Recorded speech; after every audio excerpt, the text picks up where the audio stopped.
Is it going to kill me? Is it going to bankrupt me? If it's neither of those two things, then it's probably solvable in some kind of way. Or if it isn't solvable, does it really matter?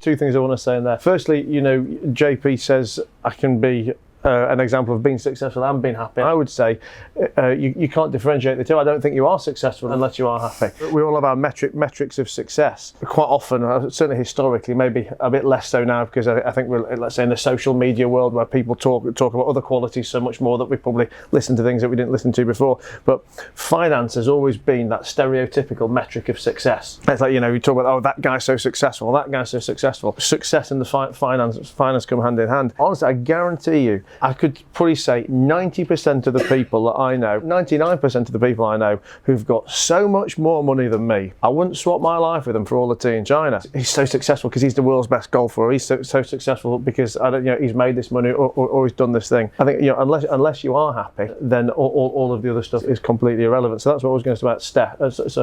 Success and happiness. And the thing I was going to say, what Steph said, and you about problems, is because ultimately, honestly, when I look at any problem, I always say, what's the worst outcome of any problem? And there's probably two, I'd say: bankruptcy or death. I always think so no matter how stressed we are, what's going to be the end result of this? Is it going to bankrupt me, or is it going to kill me? And of those two things, death is obviously worse than bankruptcy, just because I haven't experienced the death part yet.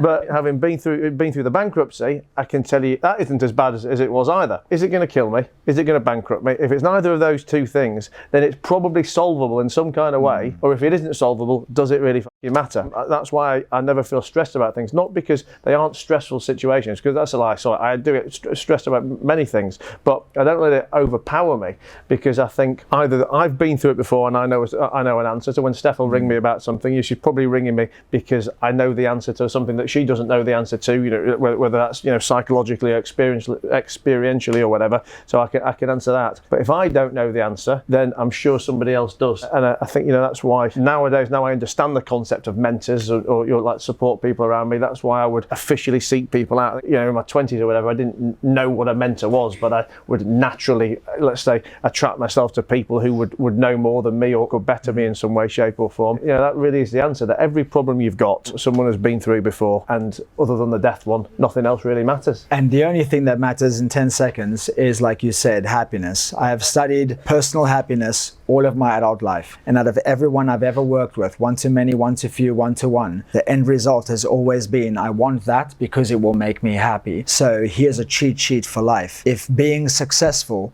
will make you happy, if you can be happy now, you're already successful. And that is the trick to life, to be happy now. Because if you're doing what you love and being happy now, you feel successful every day if you can be happy.